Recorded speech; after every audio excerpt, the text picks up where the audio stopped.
You're listening to an Anazao Ministries podcast.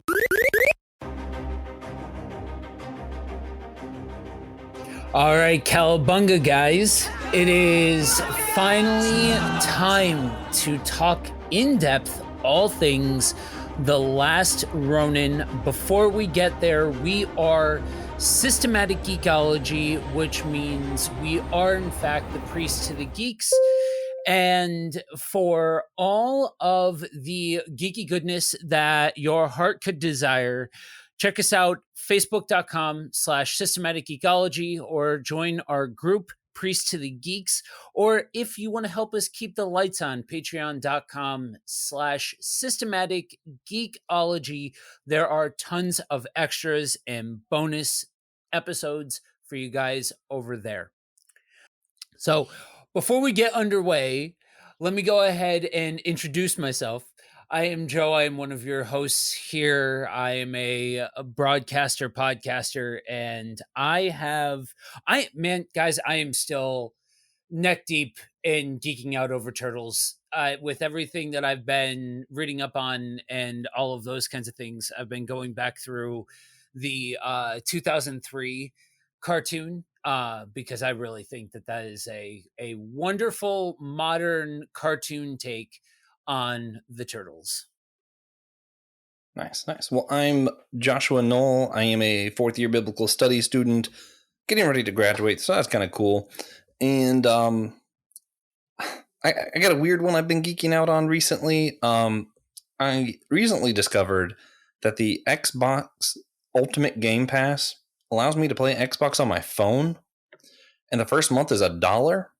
So I was like, I'm going to subscribe for a month and beat all 3 Fable games because I love them so much, and I'm not willing to pay $15 a month. So I am trying really hard. Every bathroom break, every walk, I'm like, you know what? Let me just bust out Fable real quick, see how much I can get through, and yeah, I'm having a blast with it, honestly.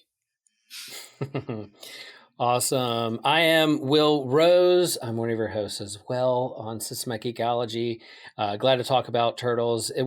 Turtles aren't like real deep in my fandom, but they're definitely in the zeitgeist of all that in the world of geekiness. And so glad to talk about these things. And, with Cowabunga, that's kind of deep cut surfer lingo. And we're getting closer to summer, and I was able to take my daughter out for a surf lesson last week, went down to the coast, and that was fun. And I will suggest there's a lot of things to stream. There's a lot of documentaries. But if you have Apple Plus, there is a documentary about the World Surf League. The WSL is the NBA, the NFL, the NHL of surfing, and there's a world tour, and they crown a world champion at the end of the year. And if you want to know all that goes into pro surfing and behind the scenes and what pro surfing is and isn't, or in its current state, you can watch that documentary, and it's a number of episodes, and it's super good. I watch all the contests, I stream them online, but this goes behind the scenes on Apple Plus, and so I highly recommend it. If you want to know what pro surfing is right now, go check it out. It's super fun. This reminds me of a pitch, so we're just going to do this live.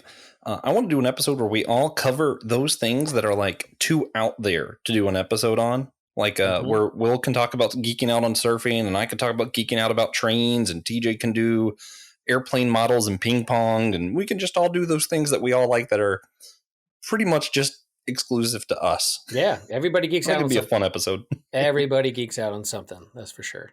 Yeah, for sure. Joe, what's your most out there thing? Oh, I think I'd have to think about that. Probably I collect knives. And so like that's pretty cool. I get real geeky about like the intricate work for like that goes into handles or like painted pieces, different things like that. We're talking about like I've got a couple of more functional knives, things like that I collect, but like we're talking like big showpieces and things like that are more designed than actual functional knives. Nice.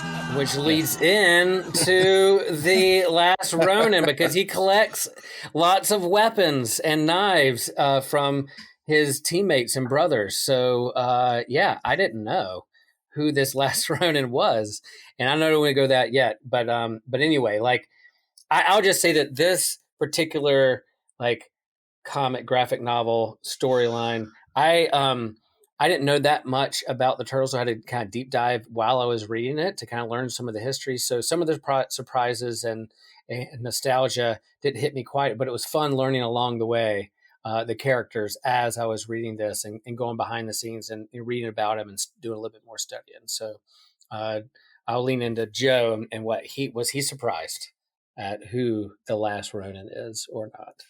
That was a real smooth transition, man. I just gotta say. Um, so for me, being a diehard fan, I couldn't have seen it as anybody else other than Mikey. I pretty much figured right out the gate that as this is unfolding and you're seeing the Dark Knight but with turtles and things like that, like knowing the original Mirage run and all of that and kind of knowing the steps of things, I know for a lot of people they thought it was Wrath, and to me that's a little too on the nose. Like if you're subverting all expectations, I don't see as anybody other than Michelangelo as the last Ronin. What do you think, Josh? Did you have a thought of who you thought it was before they revealed it? So honestly, when I went into it and I was like, "Oh, who's the last Ronin?" and I'm like reading that first issue, my first thought was of the four, just from very limited knowledge from mostly the video games, as I mentioned in part one of this, was it really has always felt like Leo and Donatello were already the more mature, more leader-like turtles. So when I was thinking about it of who had the most character growth to go through, that was my first thought, was this is going to be whoever has to do the most growth.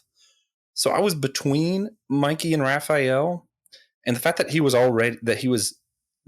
in my head, if it had been an older turtle who is a lot more gentle now, it would have been Raphael. It would have been softened over time. But the fact that he had all the rage made me think, okay, this is probably Mikey. Yeah.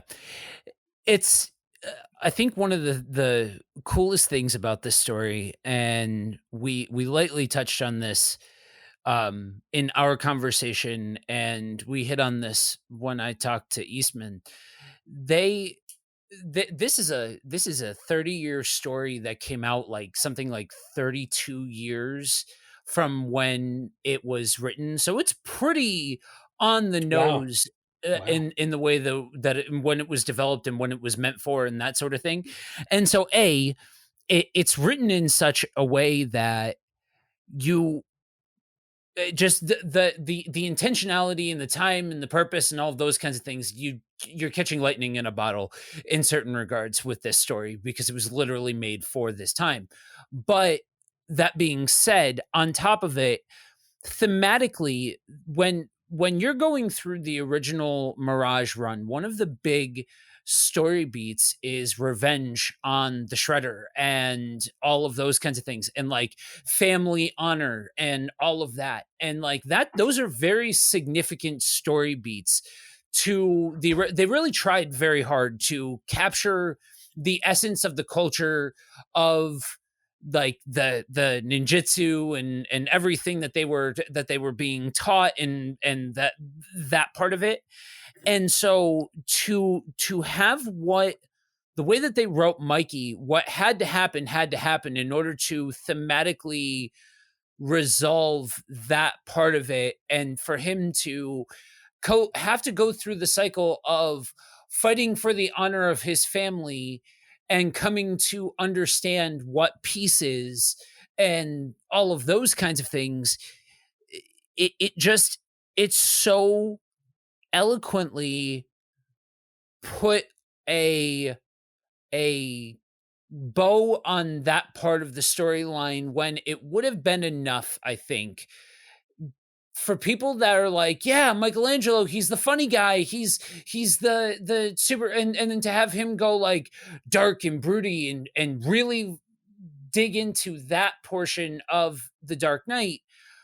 I think it would have been enough to stop there for a lot of fans. But the fact that they went the extra mile to then tie up the thematic points that were started at Turtles issue 1, those are the little things that I think this is one of those stories, and I said this to Kevin, that my honest hope for this story is it walks those two worlds of being a great entry point for new people that, like, dude, if you want to see just things go banana, just nutty stuff going on, go ahead and read this miniseries. But also for like those longtime fans, those ones that have invested the time and the energy and know the story beats and all of those kinds of things. This is very much a love letter to the established fan as well. All of that long-windedness, yeah, I wasn't really surprised about it being Mikey. You know? Well, they all have different colored like headbands or masks that they wear around their eye, so that distinguishes them. So this first issue has someone in a black, and so you don't know who it is. So they don't reveal it to the very, very last page, which is why I love comics. That big last reveal on the last page to keep you reading to figure out what's going to happen next and so I thought that part of the storytelling was great. So I guess did Eastman say that this is going to be a movie or a cartoon or a big epic live action? I very purposefully and to peel the curtain back a little bit, this isn't the episode 1 hasn't aired yet at the time of this recording, right. And so I very specifically said, all right, so one of our co-hosts wanted me to ask you, and I asked him, and there's nothing on the docket yet, though he's hopeful that it gets a similar treatment to Batman versus TMNT, like that sort of animated approach, because Seth Rogen's movie is next up on the docket as far as major motion pictures, so they're not going to create something to compete with that, though. I'm like, the part of my brain is like, yeah, never mind, just scrap his project. I understand millions were already spent. I understand, just scrap it. What's his project? He's doing like a more kids oriented Turtles movie. Gotcha. That's supposed to be coming out next year. Cool. Yeah. But so I want to touch on, you had mentioned the way that they revealed Mikey as the last Ronin on that last page reveal, all of that. And one of the biggest complaints that I hear from people as far as that goes is that it kind of slows down in the middle. And I think that's part of where the issue lies, is they set the precedent for that final bombastic reveal. But I don't think that was the same. They didn't take that same motif through every single one of the issues, where every single one has you waiting until the last page and all of that. But I do think that each one of them tells their own individual act of the story. I understand the typical act structure is 3. This is more than 3 acts. But I think that each one of these kind of acts as its own standalone part of the story, that each one adds to this greater whole of the overall narrative being told. Yeah. As far as just the that first issue with Mikey, and you weren't sure who it was, you saw all of the turtles there a few times, almost like Ghost. And it reminded me of a comic Will and I reviewed a couple months ago, the Moon Knight by Michael Bendis, where he was seeing the other Avengers. Yeah. Yeah, the way it was done really was kind of reminiscent, like art-wise, of how that was portrayed. And I was like, that's interesting. For a second, I was wondering if it was going to get into some of the mental health stuff with this. But actually, what I thought was most interesting when we're talking about who it had to be the last Ronin, and this is where I get to bring in C.S. Lewis. It's the year of C.S. Lewis. This is great. One of my favorite, I don't know, is this an analogy? I don't know. He's talking about getting close to God and how there's 2 different ways that you're close to God, either by proximity or by your path, by, actually getting there. And he described it as a village at the bottom of a cliff. And he said, now you might be at the top of that cliff and you are so close, but you cannot get to God that way.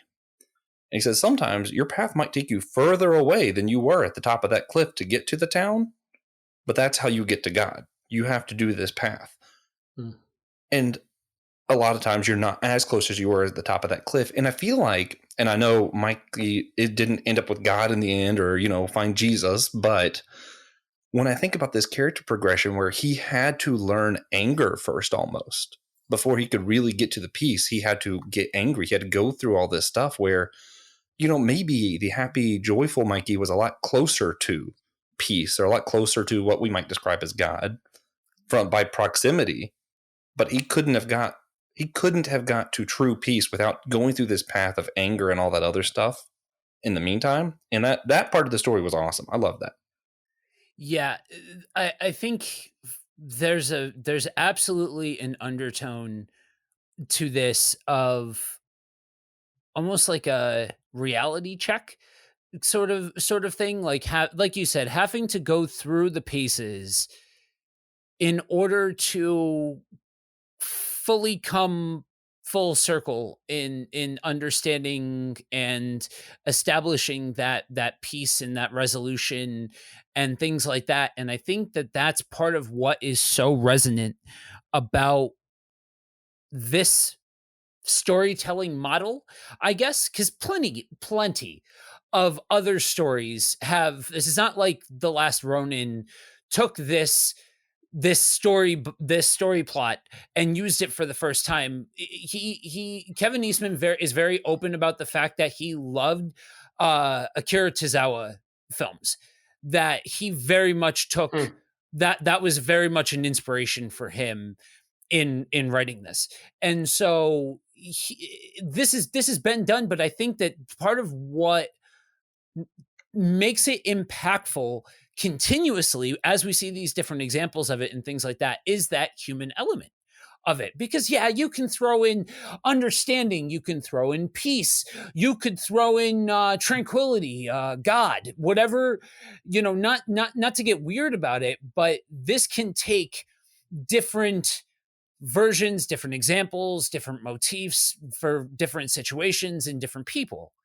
But it still kind of comes down to this idea of having to walk a certain path and go through certain things in order to become the person that you are. You look at you and I, Josh. I know that you and I share some of the same issues. I guess I'll just leave it at issues. And though we got there two wildly different ways, but it bears an impact. You know what I mean? You walk your path, you experience your things, you go through your own mountaintop experiences in your own depths of valley and things like that. And each one of these things bears an impact, and resolving that as a human matters. Now, obviously, there's a whole bunch of context and this and that for the Christian and all of those kinds of things. But on a human level, I think that that's something that resonates because so many of us have our own versions of that are just part of the innate human experience. Yeah, and that C.S. Lewis reference I'm talking about, actually, it's an allegory or analogy, whatever it is. It's at the beginning of The Four Loves, which is my favorite C.S. Lewis book. And Nice. So he's specifically talking about love. And that's what makes me think of it on this, right? Because what Lewis is talking about is all of the loves make you like God or close to God, right? Family love is very similar to God because all love is similar to God because God is love. But until you have to give up some of these things, until you're willing to, if you're Abram, willing to sacrifice your son, whatever it may be, until you're willing to go through all of that. And sometimes that means you're not feeling as much love. You can't get to God's love, which is higher. And yeah, and that's where I see this with Mikey here is until he had to lose these people he was close to, until he had to lose some of the love because, they moved on. I don't think he would have been able to mature. Again, he doesn't find Jesus. That's not what the story is about. But he does mature. He is able to kind of mentor someone else. And he has a huge character arc that would not have been possible without losing some of the things where, hey, maybe that happy, joy, fun thing was closer to what we all want. But the thing with more substance comes when you go through the hard path like Joe was talking about. Yeah, and I think that as he journeys through that, his brothers are still with him. He's still entangled, and so their voices are in his head, or their spirits are there, or whatever you want to call it. They're still a part of him and his character and his story. So they journey with him through that. So they're almost like force ghosts in a way at some points, because they're challenging some thoughts or asking certain questions and helping him push through those. So, I do shrink back a little bit from like, well, you have to go through this hard, horrible thing in order to reach enlightenment or God or love, because I think pain is pain, and sometimes suffering is senseless. And so I don't want to be like that friend of Job who's like, well, you're going through this because, you must, God must need you to go through this so that you become a deeper person. So I tend to get a little hesitant towards those kinds of answers towards problem of pain and suffering. But I see what you're saying. All those things push and pull him through because there were supposed to be peace negotiations. You get a little bit of backstory of there were supposed to be these things, but there was some double crossing and evil still happening. And so yeah, his brothers could have lived. His master could have lived if there hasn't been this kind of evil double cross towards something that was agreed upon. In this story. So yeah, and there's disillusionment, there's deconstruction, and then he finds himself again by seeing hope in the next generation as well. One of the coolest things about preparing for this is, I have the benefit of being able to see all of the little idiosyncrasies and all of the little connection points and every little Easter egg and all of those. I'm very close to this thing, and so part of what is exciting is to be able to get to talk to two people who aren't necessarily as like right in front of it as I am, to see like, okay, so what stuck? How'd you take this? What did you think of this? What did it? And so I want to touch on that whole, it's not so much about needing to, there's a very fine line in all of this, and I don't want to stay too far on the qualifying statements, because I think the qualifying statements are so just this much of the conversation, when the conversation can get like really deep and rich and things like that. But there is a sect of thinking, there is a mode of thinking that says that you have to go through hell in order to get to heaven, that you have to go through some kind of searing pain and this and that. But I challenge anybody to say that they haven't gone through a coming of age moment, however that looks like. And I'll say 9 times out of 10, because there's an exception to every single rule. Yes, I 100% agree that there is such a thing as senseless pain and senseless suffering and just needless nonsense and things like that. The gimmick is that sometimes bad things just happen. That's just the deal. That's probably the hardest thing about the problem of evil, is that just sometimes bad things just happen. But I almost every single time, and I'm going to say almost because I cannot think of every single time, but almost every single time that I've sat across from somebody who has had a lifelong relationship with God of some kind of like stabilizing force in their life, the thing that tends to jar them loose to thinking in new ways and deconstructing and reconstructing and thinking about and inspecting what goes on in their life is some kind of come to Jesus moment, some kind of pain or hardship that shook the bushes. It could have been finding out something that you thought you knew about the Bible wasn't real, or some kind of major event in their life. But I think that those kinds of moments at a human level oftentimes are the things that drive us towards seeking more. Now, mind you, I may be a little close to this because I came to the cross half dead. Like, I was in a bad way when I got saved. And so, but this also goes into my whole thought process that humans innately, I don't think, have the ability to be able to find their way out of a paper bag. So like, I don't think that anything short of being smacked in the face with reality will a human desire to change it off of the setting of the self. And so I would push back in return a little bit that, yeah, I mean, there is a senseless portion of this, but I wouldn't negate the human experience insofar as, I think a lot of people can relate with something like this. I'm not saying go and shoot yourself in the foot so you know what pain is. You know what I mean? Some kind of nonsense like that. There Yeah, is please don't do that. absolutely a bridge too far with all of this.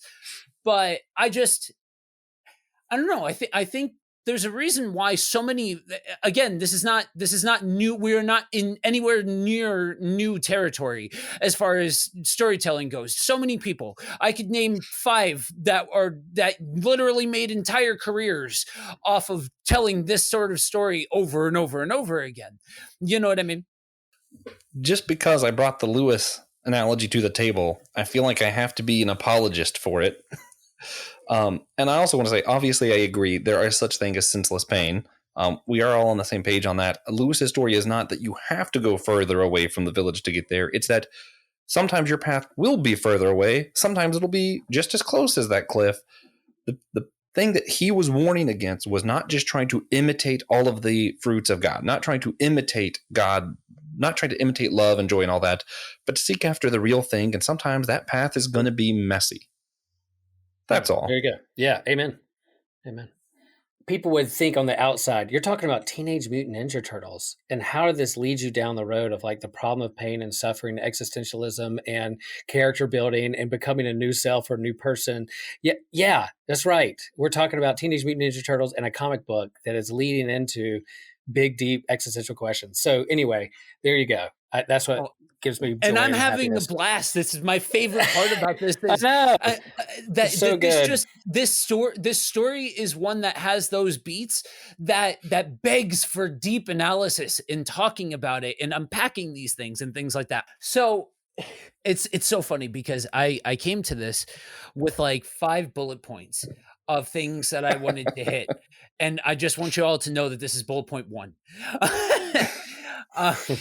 So that was the big reveal and moment of it all, being Mikey from the first issue, all of that. And so we're following Mikey through this whole thing. There's a little throwaway piece in this where it talks about some time away that Mikey, almost like on a soul journey, you know what I mean? So like this pilgrimage of sorts. Where his path was further from the village. Yeah. So I'm like, this is, we'll get to how it ended. We'll get to like the new characters that got set up. But like, honestly, the diehard in me is like, oh, I want to see that. I want them to put Kevin Eastman in charge of penciling it, and the writers from the Image run right now to just have a field day in that setting, in that period of time. I think that could make for some fantastic material. Yeah. Solid prequel. Yeah. So as we go through this, we are introduced to some new characters, namely one Casey Jones, not the hockey mask wearing guy, but his daughter. And I thought that was cool. I thought that fit. I thought that was well done. I think sometimes, last episode we talked about some of the Marvel biases that kind of really conflict hard with a story like this. I think for me, I have been a little jaded with Marvel's attempts at making, well, I should say both of the big two, because the big two have really both been very guilty of this, of creating characters just for the sake of it not being Batman, just for the sake of it not being Bruce Wayne, just for the sake of it not being so-and-so. We need to make a new person for the new generation and all of those kinds of things. But the problem is that it's unwarranted, it's unwanted, and it falls flat because most of the time there's very little character building that actually goes into these things. And you look at something like this and it's like, it's only 5 oversized issues. How much character building could there possibly be? I'll admit, everything that they did with Mikey, they basically built up Mikey and then gave her the rub because of it, like put her over in at the sake of Mikey. But like, to me, it all makes sense. You have this this love story between Casey Jones and April O'Neil. You have that's been well established over time. And so, the first leg of it, just the fact that she exists, yeah, that makes sense. I'm curious to know what you guys think. I was over the moon about the fact that they gave her mutant powers by osmosis of the parents being around the turtles. We're talking about turtles that were bathed in toxic waste, guys. It only makes sense that would have generational impact. Yeah, I was wondering, have they ever played before on this idea of the turtles continuing to mutate? Like, by the time, I mean, there's a point in this story arc where Mikey literally looks like the Hulk almost, and it's like he's getting bigger, he's getting stronger. I'm like, wow, there's the Hulk. So is that something that's in continuity within? Because I do like that. I mean, I know that Eastman's a big X-Men fan. He grew up in 80s, X-Men and that mutation and build it. He wanted to create his own. And there's a couple of things that even look like a team of X-Men there, with somebody with a visor and being a big fan of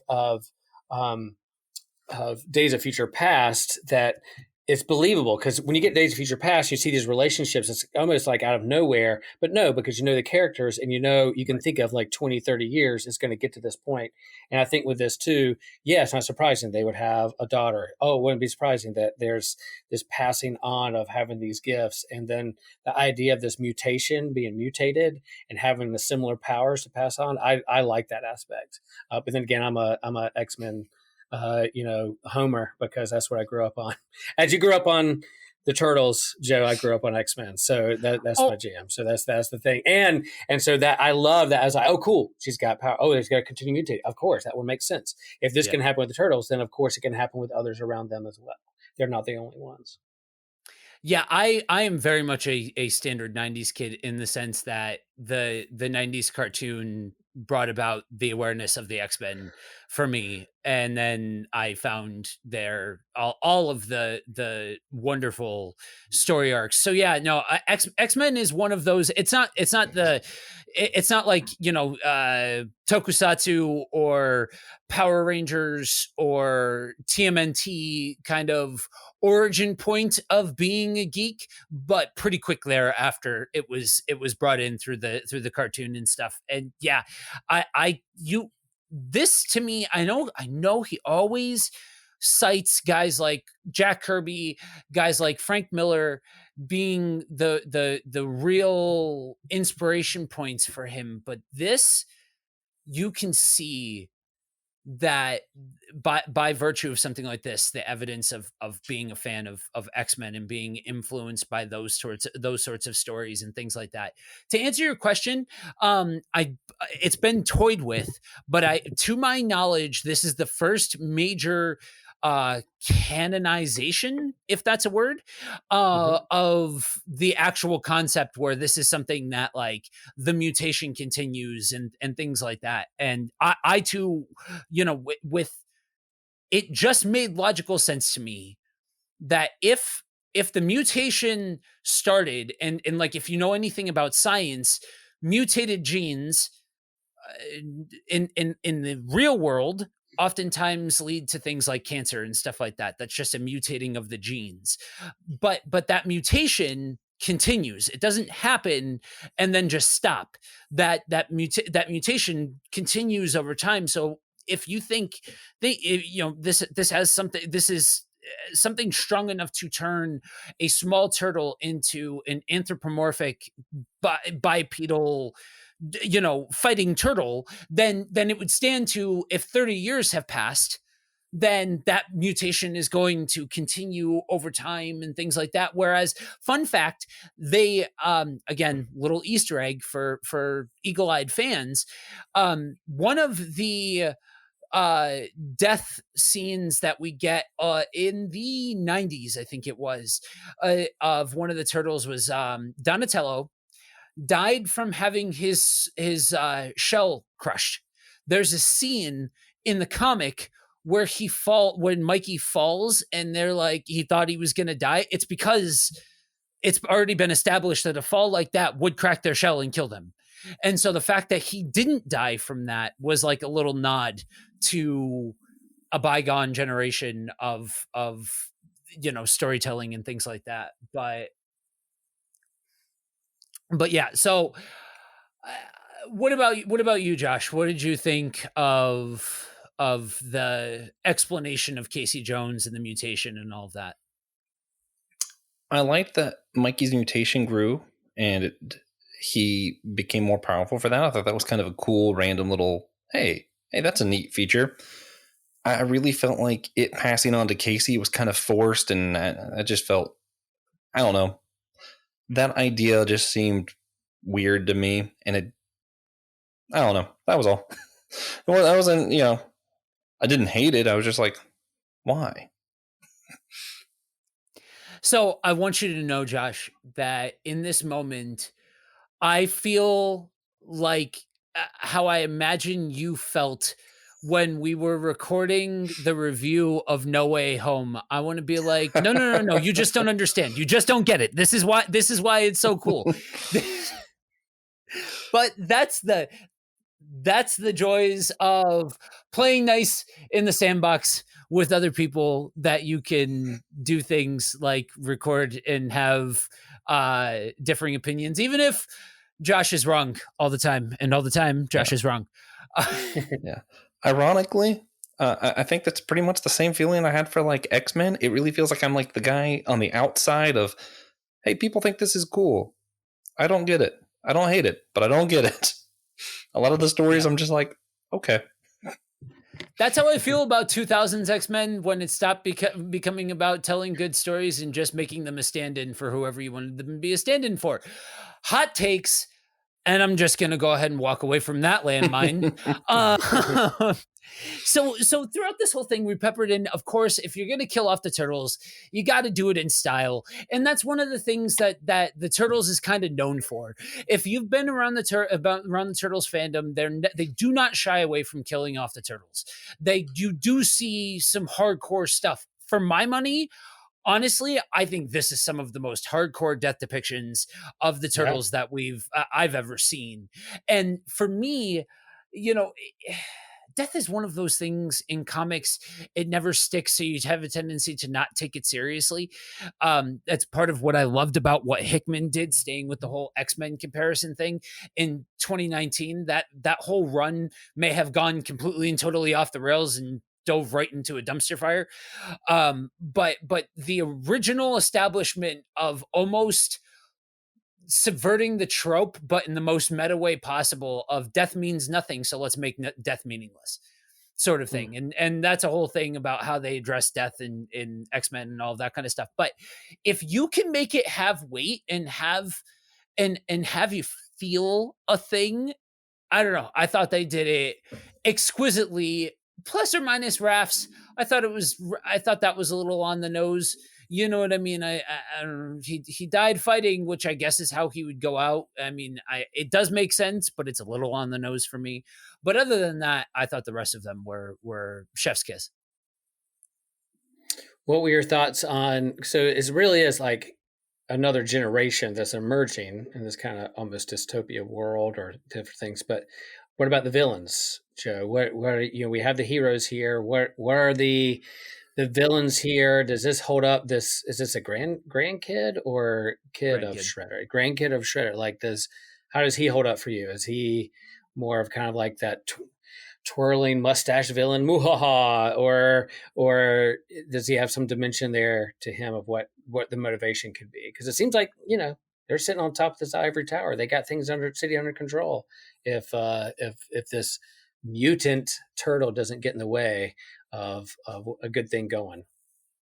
So I think the concept plays better than the individual. I think that the main antagonist for this, while I thought it was cool, they called into different parts and the drones and the other periphery characters that are, for me, even by everybody, I know Shredder's the big one, but for me, guys like Baxter Stockman, like those, the drones, everything they do with robots, like there's so many really, really cool villains that at least they referenced. I think as far as the main character point for the villains was never going to be anything more than a stand-in for Shredder. And I think it was more about telling Right. the story that the ultimate active portrayal caught them unaware, and it kind of forced the hand of this long-standing rivalry that eventually needed to come to its climax. And so yeah, I do think it was an interesting take to finally have the bad guy say, you know what, enough of this. There's a run of YouTube videos that I always have to laugh at for all of you DBZ fans out there. It's basically like, what if Frieza wouldn't have toyed with the good guys, and it's just Frieza just murdering everybody at first glance, not like the let's power up and let's fight and look, nope, just dead. And that's kind of the direction that they took with this. And so that part of it I thought was interesting. At the individualistic level, I think it was generic ninja bad guy number 5. You know what I mean? But I think that that's when you look at it in a whole storytelling context, that's where a lot of those sins are forgiven for me anyway. Yeah, I liked how, again, they're leveling up and they're pushing it. But Shredder had his armor, and but at the end of this, Grand Kiddo had his own armor, almost like T2 Terminator 2 armor. That was kind of cool to see how he armored up there at the end, the climactic battle. Yeah. I think there's this run that I'm a huge Hickman fan. You can tell by the little nods that I give to Marvel stuff, because generally, Mhm. if there's a period of Marvel that I've read and that I'm actually knowledgeable about, you could probably guess that more often than not Hickman had his hands in that. And Mm. there's this scene, I can't remember. I think it's from Time Runs Out, where there's somewhere there's a Marvel fan that's good, losing their mind right now, because I think I'm going to get this reference wrong. But there's a scene where Thor and Hyperion are facing off against certain death, and the last panel reads, there was a mighty crack of thunder and then silence. It was this whole idea that they know they're riding into death, and it's just two guys just going out with their sword in hand, sort of thing. There's a scene that where Leo and Casey Jones are, in the office building, and they're surrounded, and they just knuckle up and are basically riding into death, and that's where Leo and Casey die. And I just, oh man, like that to me, when you write a character to do the thing that if they're pressed to do, they were going to do, that to me is just fantastic storytelling. Whereas just leaning into a trope, I think with Raph, it was just leaning into a trope. Whereas with these guys, that was their character. That was what they would do in that moment. Just like with the Marvel reference of Thor and Hyperion. What I want you guys to do is sound off over at Priest to the Geeks if I just got that reference wrong, that it wasn't Time Runs Out. Let me know what the actual reference is. So, I wanted to, that you guys kind of touched on this before, and I really wanted to get specifically, Will, your take on this, because you've had a lot to say. I think you and I have probably been two of the most outspoken people about how well WandaVision specifically addressed grief and Right. how to handle that and things like that. To me, 100% this read as Mikey's trauma response by still hearing his brothers and still hallucinating his brothers being there. And that to me read like a grief response, like a trauma response, like and almost in a way where he's still blaming himself. And so in his mind, his brothers are like hateful and spiteful and always making fun of him, and he's never good enough and all of those kinds of things, because it's his own trauma chasing after him, to the point where in the fifth, was it the end of the fourth or the middle of the fifth, I can't remember, where he has this moment where he's like, all right, enough of this, quiet, Fifth. done, be gone. And that was just, that was so cool to have, because like you said, Josh, you said you thought, but I think they did start to touch on the mental illness portion of it, of this like PTSD trauma response, where like dude's brothers and father, for all intents and purposes, got systematically killed. And to him, he's now like the last ronin, but he is the last of his family. He is the one that is left behind. So it is his job to avenge the family. I thought that was phenomenal. Yeah, I think whereas WandaVision was really on the nose about mental health, and it was just, that seemed like that was the point of the series, was to kind of view that. I feel like they did a really good job of making that something he was dealing with without it being the point of the series, if that makes sense. I don't feel like the point of this series was, hey, here's what trauma's like. Yeah, it was definitely a companion with it, not the main thing. What I liked about it is, I think, there's survivor's guilt. They even name it. I think April even says it out loud, the survivor's guilt that he has. And, the big reveal of who he is, Mikey, is that, he wakes up and April's like, who are you talking to?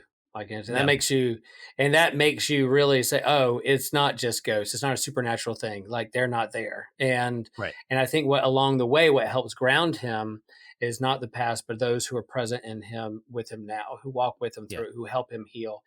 April's literally helping him heal with medicine and science, but also helping him talk through these things and grounding him. And I think it does a good job with that. Those are the natural process of relationships is the pain and the grief when you lose those relationships, whether it's a breakup or a death. But I think April and the relationships that he gets embodied with help him move forward and ground him to not forget the past, because you always carry it with you, but to ask, how can I keep moving forward in the now? Mm-hmm. Yep. Yeah. For as much as I want to see that interlude, that unspoken, I guess, prequel time of Mikey going off and, becoming the last Ronin, like going through his quest and all that, I think, for as much as that would be really cool to investigate, and I think there's a lot of storytelling points that you could build out an entire series off of that. I will say, for somebody that, I don't think most of the time comic books do a very good job of passing the torch. I think that they more often than not fumble, because they try to belittle one while making the other one better in a lot of regards.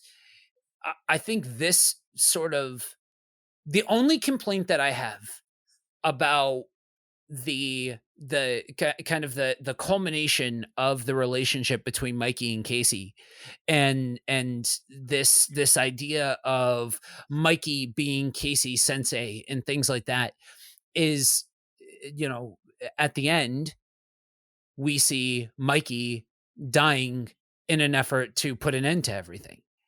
And that's where we see the handoff of the journal that says no peace.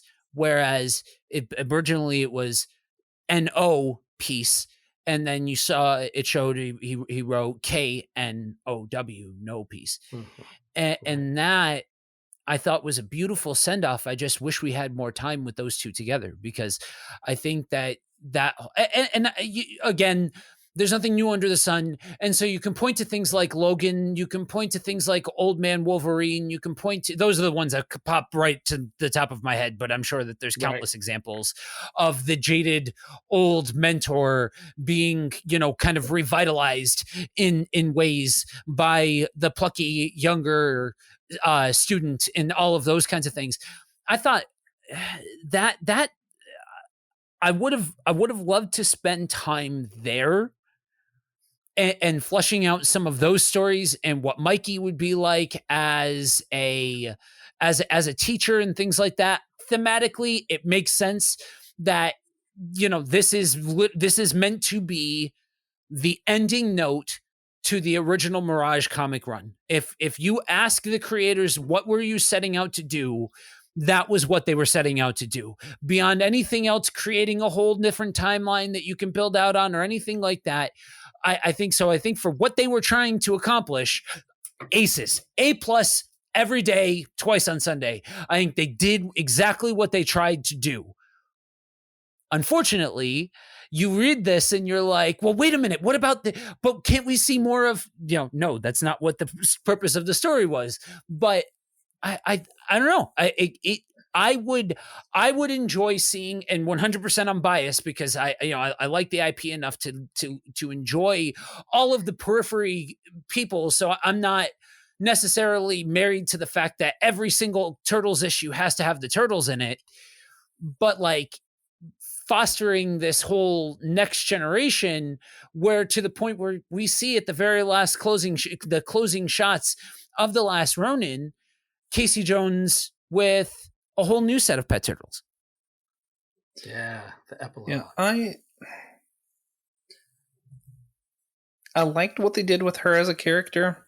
I think my problem is there are other new heroes on the line for me that I like a little bit more, that I'm a little more interested in. Like if I'm thinking of her, putting her in the same like circle as like Kamala Khan, Miss Marvel, or the Son of Kal-El that's going on right now, I'm like, she's cool, but if I had to choose, wouldn't be my top of the list.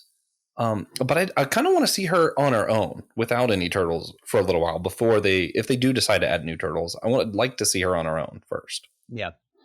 Yeah, I like it. I mean, in her own universe, sure, in the big two and some of the other major superheroes been propped up. I like the idea that with the turtles, there's a new generation and she's got some mutated abilities and she's got in that epilogue that there's hope for another kind of timeline of another generation, that almost like Turtles Beyond, like Batman Beyond, that you could have that kind of aspect. So yeah, I would be, if they did a comic with her in her own standalone and what it would look like before the other, epilogue baby turtles growing up with her and her mom and trying to figure out what their universe would look like without like a big tyrant involved, and how they rebuild. I'd read that book. For sure. All right. Anything else to throw in there before we wrap it up? I have two last thoughts. Go for it. I'm trying to think if I want to do silly or sillier first. First, I just want to say I would like exclusively, even though I think it was either my least favorite or second least favorite issue of the series, I would like issue 5 alone to just be one of those side scroller levels of Ninja Turtles. They just add a bonus to one of those old games. Or just, sell me that for like $2. $5, whatever. I'll play just that issue, and that would be a great side scroller level of a game. That would be fun. Other news, I think the No Hope thing, it was done great in here. It was impactful. It was cool. And I just think it's really amusing to think of. I could also see a pastor doing that at a church, but it would be a lot cheesier and it would not be that cool. Like I just, Right. it's one of those things that I'm like, in a church setting, man, that's overdone and pretty annoying. But in this setting, hey, that was pretty impactful. Yeah, Right. Yeah, I think you're right. Yeah, if I try to do something like that, definitely my daughters would be in the back row, rolling their eyes, going cringy. I think so.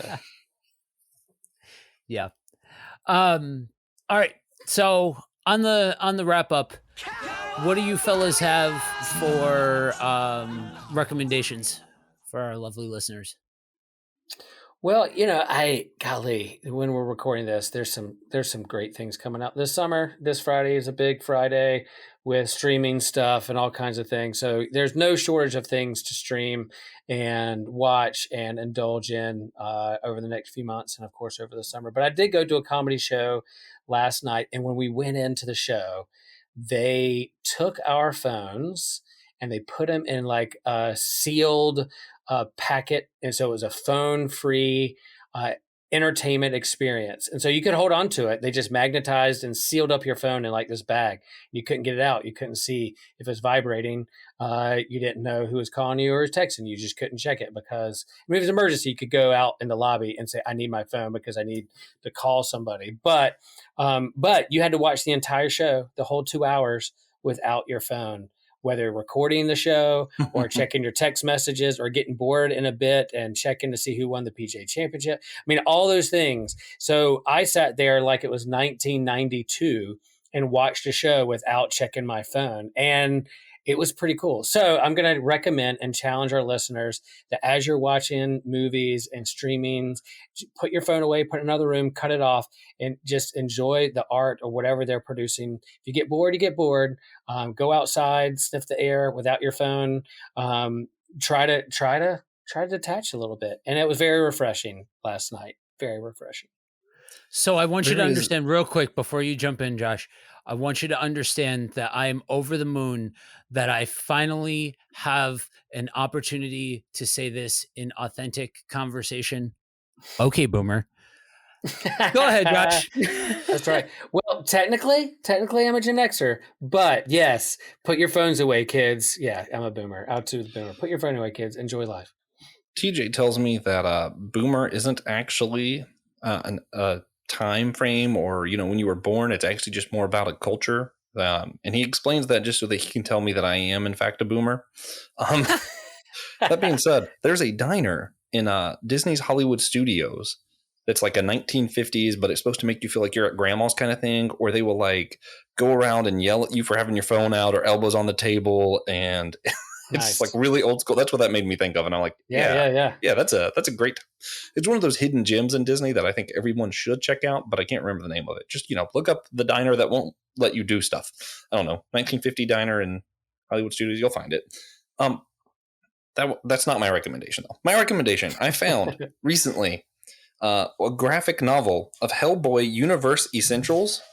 And if you aren't like me and haven't read every single Hellboy issue and all of that, and or aren't like obsessed with it, and you just kind of want some of the good stories, it doesn't have any of the Hellboy in Hell because that kind of has to all be taken together. But it has some of the issues like pancakes, the very first issue of Hellboy, and how he can't go back to hell because he's eating pancakes.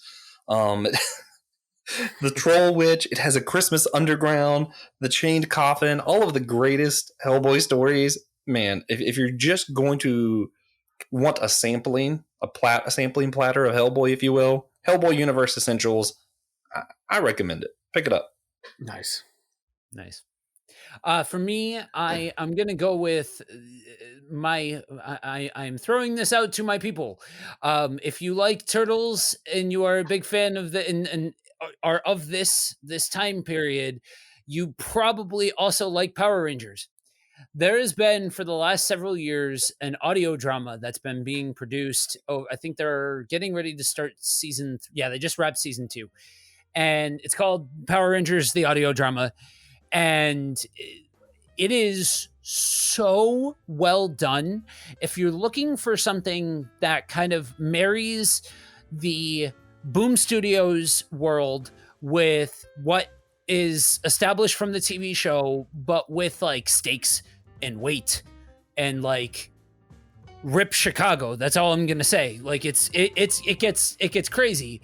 I would definitely suggest jumping in on it. It's on podcast catchers as well as YouTube. If you look up Power Rangers: The Audio Drama, you will find it. Start at the beginning and just work your way through it. Nice. So, all right, that's a wrap for you guys. If you are in need of more geeky goodness, like I said at the top, you can go to systematicgeekology.org and check out our entire backlog of episodes, or if you are one of our faithful listeners that has gone through the entire catalog and says, I just need more, patreon.com/systematic geekology, and you'll be able to find some wonderful goodness there. Until next time, we are the Priests to the Geeks, and remember, we are a chosen people, a geekdom of priests.